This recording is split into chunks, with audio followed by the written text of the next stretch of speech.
short story by Paul McCann entitled The Magic Letterboxes.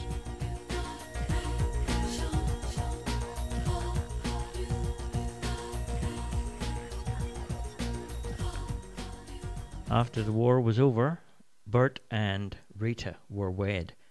They were now Mr. and Mrs. Smith, and with the severance pay Bert received, they bought some land in a spot called Charity Hills. With cattle and horses on the land, they set up a place for happiness on Drop-a-Line Farm. When the kids arrived, one after the other, so did the drought that nearly broke them, but they worked day in and night out, sometimes without getting any sleep. It was a real test for their marriage. They brought some friends and family into the situation and borrowed some money and survived the drought. Life was quiet and lonely on the land. Once a week, Bert would drive into town to collect the mail from the general store. Then suddenly things began to change in Charity Hills. More and more people were buying land due to the recent offers from the government, who were providing horses and cattle for people who wanted to settle in the rural areas. A building boom came, and then the post office arrived. When Bert placed their very first letterbox on a post outside the property, it almost gleamed with pride, with the name Drop-a-Line displayed on the front flap. One bright sunny morning, the postman pulled up at the letterbox and pushed the very first letter into the slot and drove off. "At last," said the letterbox, as the letter was dropped. The letter inside the letterbox began to read out the contents of the letter. Mr. and Mrs. Smith, Lot 1, Drop-a-Line Farm, Charity Hills. Dear Bert and Rita, in relation to your insurance claim for hardships during the drought, it is with great pleasure that I can confirm the claim has been approved, and a lump sum payment will be made into your bank account within the next few days. Yours sincerely, Mr. Merriweather, All Seasons Insurance. "Well, that's just brilliant. I love good news," said the letterbox, who continued, "What a relief that will be for them, I'm sure." Suddenly the letterbox went quiet as a hand reached in and lifted out the letter. It was Rita's hand, and she walked back towards the house, calling out to Bert, "It's our first letter, honey." "Who from?" came the reply. "The insurance company," she said. "Well, hurry up and open it up." Within moments, the two of them were dancing around and around together on the front porch. The blue sky now had a silver lining, and there wasn't a reason to moan. The next day, 2 letters were pushed into the slot. "Well, what's the news today?" asked the letterbox. The first letter answered, Mr. and Mrs. Smith, Lot 1, Drop-a-Line Farm, Charity Hills. Dear Mr. and Mrs. Smith, we are an employment agency who have hundreds of skilled workers throughout the country and would like to offer you our services to you. Throughout the land, we can provide hard and skilled workers. The letterbox interrupted. "Okay, thank you, that's enough. What other news?"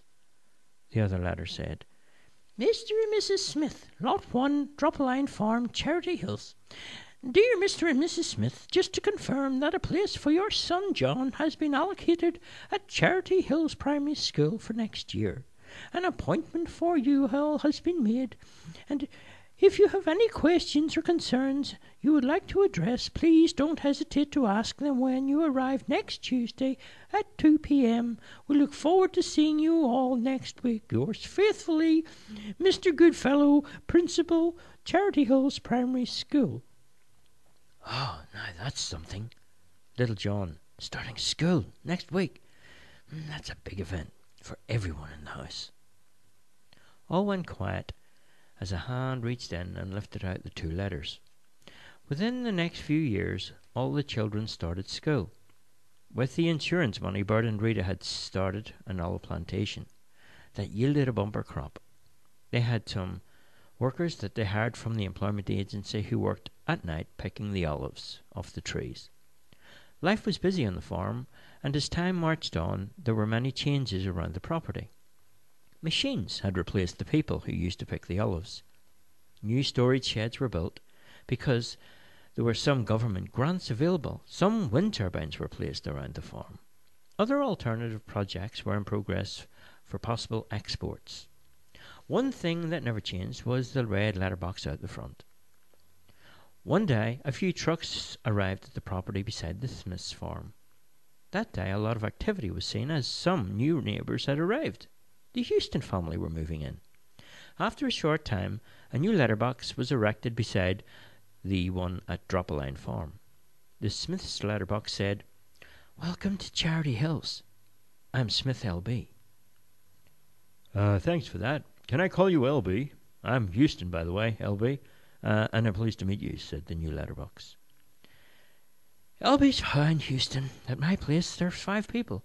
Dad, or Bert, then Mum, who's called Rita, and 3 children, John, Margaret, and Lisa." "Well, at my place, there's 3.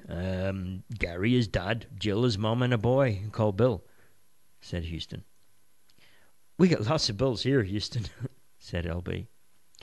"I get what you mean, LB. I'm sure we get on very well together," said Houston. "They're a happy family here. I've had no concerns so far. Been here over 20 years now. The 2 girls are engaged to be married, and John's getting married next weekend," said LB. The new letterbox said, "Well, before moving here, the Houston family lived in a caravan. They'd been saving for years to get enough for a deposit for a home loan. Just last month I got the news from their bank manager that their loan had been approved. So here we are, and what a beautiful place it is." "Yeah, well, we like it. You'll get to know all the regular visitors during the day. There's a friendly mutt called Tut who likes to chase the postman's bag, and there's a bird called Sweet who likes to tweet tunes from her treetop to the passers-by on the street.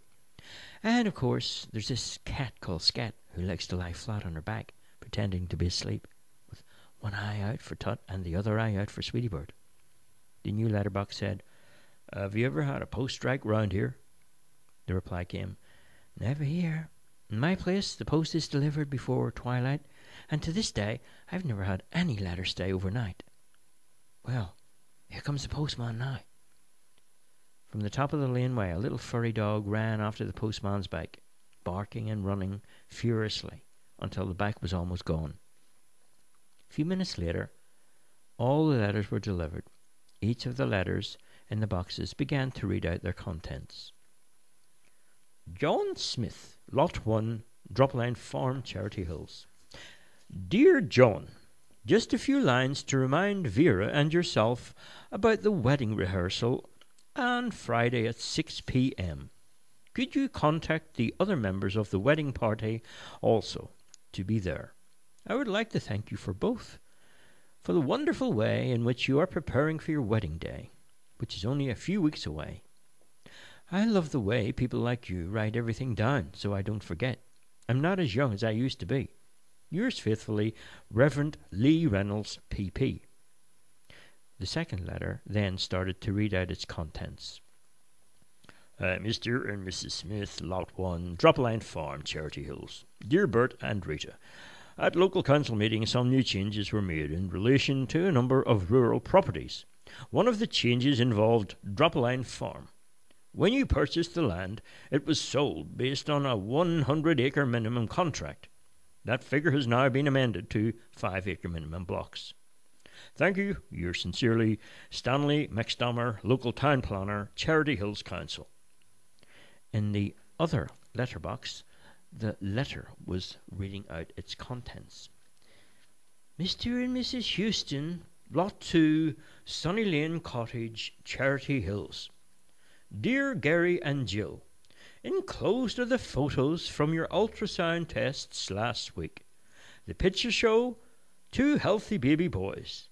We look forward to being with you at the maternity section of Charity Hills Hospital in 3 months for the birth of your twins. Yours sincerely, Dr. Hart."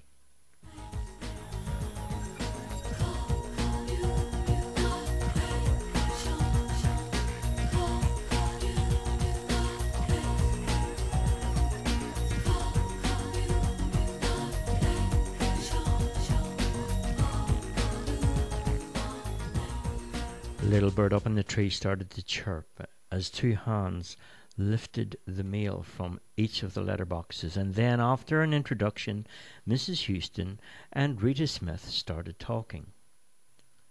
Over the next few years, 3 homes were built on 5-acre blocks at Drop-a-Line Farm. Each house had a letterbox for Bert and Rita's children, who were now married and raising families. John and his wife Vera had 2 children, while Margaret and Lisa both had baby boys. There were now 4 letterboxes standing outside Drop-a-Line Farm, and one at the Houston's place, now known as Sunny Lane Stud. A muffled barking sound was heard as a dog with a stick in its mouth came running along the laneway. It wouldn't drop the stick, and the furry dog was getting slower, chasing after the postman's new and faster bike. After a few minutes, all the letters were delivered. Then, one by one, each of the letters read out their contents. The managers and owners, Sunny Lane Stud, Lot 2, Charity Hills. Dear Mr. and Mrs. Houston, we are one of the biggest names in the thoroughbred racing industry, and recently we've heard good reports about your stud in Charity Hills. The word is that you're producing some champion 2-year-olds, and would like to include your stud as one of our services we can offer to our international clients. We're offering you a 7-year contract with an annual 6-figure salary. Should you accept our offer, we got a number of horses we'd like to place with you immediately there at the Sunny Lane Stud. Could you contact us as soon as possible? Yours truly, Mr. J. I. Song, CEO, Evergreen Racing Property Limited. Hey, LB, I've got some great news today. Hang on, Houston. I've got an issue here with a letter. Give me a minute, and I'll be with you. Hang on. A letter was being read out. John Smith, Unit 2, Lot 1, Drop-a-Line Farm, Charity Hills. Dear John, I'm writing you this letter to thank you for your submission of an artwork called Life on a Farm. It is now my pleasure to tell you that the work has won first prize in the state for Best New Work category. Your work has also been awarded first prize in a project called Country Letterboxes. On the artwork you had submitted there were 5 letterboxes side by side that captured the judge's eye, and they have awarded you a 1-year residency sit at one of the best national art workshops. If you can get some time off from life on the farm, they would love you to stay there and have a number of commissions to offer if you are interested. Congratulations, and we hope to hear from you in the very near future. Yours truly, Molly Meadows, National Director, Regional Art Society. Hey, everybody, I've got some great news. What is it, LB? Came the reply. John is a famous artist, and we have all won first prize in an art competition. All the letterbox replied. What? Tell me more. Say it so, LB continued. I can't believe it. We are now known as famous country letterboxes. Wow, whatever happened? Wait on a moment. Here he comes to get the mail. A large hand reached in and lifted out the letter from the box. In a few minutes, John was gone, and then the Unit 3 letterbox started sharing its news. I had a letter from a magazine called New Farming West. They want Margaret and her husband Paul to have a holiday with their little baby on a mountain. It's a reward for placing 12 extra wind turbines on the farm. Retreat from what? Farming life? Asked the Houston letterbox. It will do them good to have a retreat. It's like a holiday. All they ever do is work day and night on the farm, said the Unit 3 letterbox. The Unit 2 letterbox said, I have some news for Lisa and her family. It was from the hospital. She is going to be visiting the maternity section next month. A new baby will be arriving soon. Well, if I wasn't made of iron, I'd cry with joy, said the Unit 3 letterbox. Lisa came walking down to get her meal. When she had gone, LB said, Just wait till I tell you what I got this morning. I had the news passed over from a letter about aged care and the support networks out there for Bert and Rita. Oh, don't tell me they're getting old, LB. Well, yeah, it looks that way. I feel like having a lean over here. I never thought they'd ever get old. But I guess things are changing.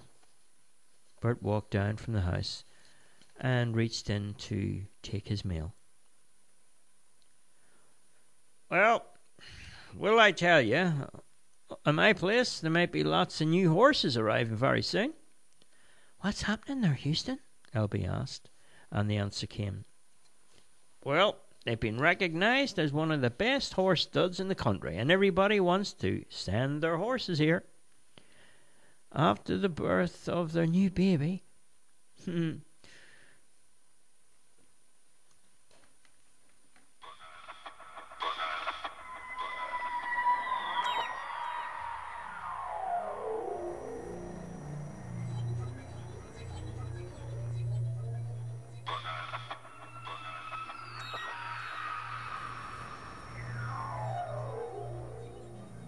One morning as the postman came, the little furry dog didn't come running down, chasing after the bike.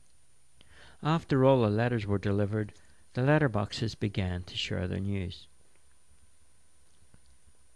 The Houston letterbox spoke first. Hey everyone, listen, something exciting here. One of the horses that Jill and Gary bred last has been nominated for Horse of the Year and has won millions on the racetrack. Now there's talk of a movie being made, right here, on Sunny Lane Stud. Isn't that great? Sure is, Houston, said LB, who continued, Well, sure, I guess it had to happen sooner or later, guys. Bert and Rita have just been offered a place at Charity Hills Nursing Home next week, but they want the family to speak with the community health team. Oh, that's a big decision for everyone. What'll happen to you, LB, if they send them to the nursing home? Well, I'm not sure. Let's not talk about it yet, eh? Said LB. Unit 3 letterbox spoke next. Margaret and Paul's son Steve is making some noise in the field of new energy engineering. He's been asked to present his ideas on the hot rock process to a group of scientists in an international forum. He's just been given some huge accolade in a leading textbook used by mature students in one of the newest global online universities. I think we'll be hearing lots more about this bright lad, Steve. After the birth of the new baby, Lisa and her husband Dave started making some wine.